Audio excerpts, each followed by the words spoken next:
Would you like to see God give you a breakthrough into blessing?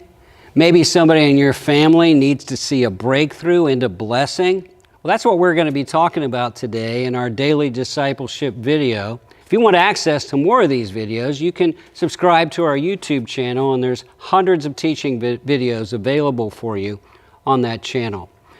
Well, a breakthrough into blessing. I know that right now there are several members of my family that have been going through difficult, hard, challenging, frustrating times. It's been a long, hard season of difficulty, and I'm praying this year, this prayer, that God would do this work so that they may experience a breakthrough into blessing. There's some areas of my life where I am praying that God would answer this prayer, that I may experience, my wife and I may experience breakthrough into greater blessing. It was written by Moses. Think about that, 3,500 years ago. And he's praying for Israel, the people of God. And he's remembering that God's watched over them, God's protected them, but because of their sin, they have suffered and struggled and gone through hard times. And now he's praying, okay, it's time to move on. God, it's time to give them a breakthrough into a blessing. It's found in Psalm 90, verse 15 through 17. This is what Moses prayed. Make us glad for the days, according to the days in which you've afflicted us, the years we have seen evil. Let your work appear to your servants, and your glory to their children. And let the beauty of the Lord be upon us, and establish the work of our hands. Yes, establish the work of our hands. Well, there's several parts to this prayer.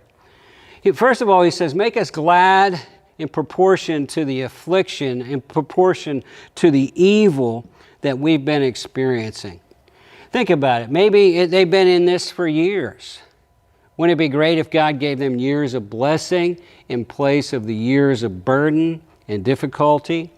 You're praying that God would make them glad in proportion to the affliction that they've suffered. He'd give them goodness, a season of goodness in proportion to the evil that they have experienced.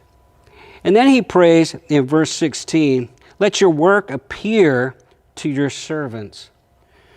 God's work would appear to his servants, that God may be active. I'm asking God to do something. Be at work, and be at work in such a way so it's evident and obvious.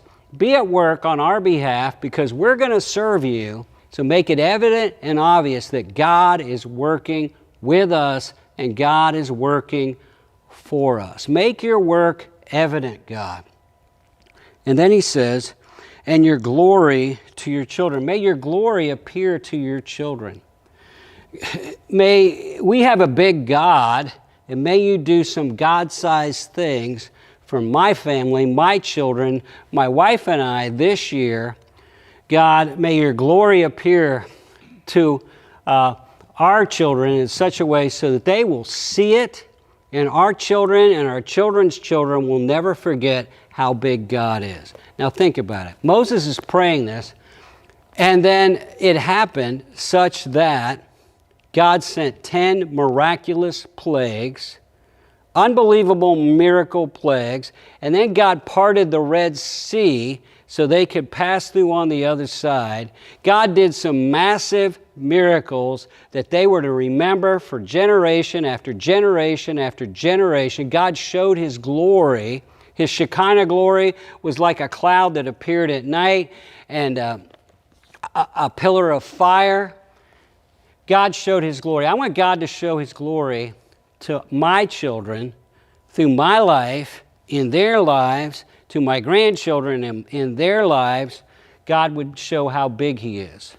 And then in verse 17, let the beauty of the Lord be upon us, establish the work of our hands for us. God, bless and stabilize the ministries we're having. Bless and stabilize our businesses. Bless and stabilize our family. Bless and stabilize our finances. Bless and stabilize our health. God, establish the work of our hands. Establish the work of our hands. So, I love to pray this prayer. Sometimes I just stay on verse 15. God, make us glad for as many days as you've afflicted us. This is a power prayer that you can offer to see a breakthrough into blessing for you, your family, and your ministry.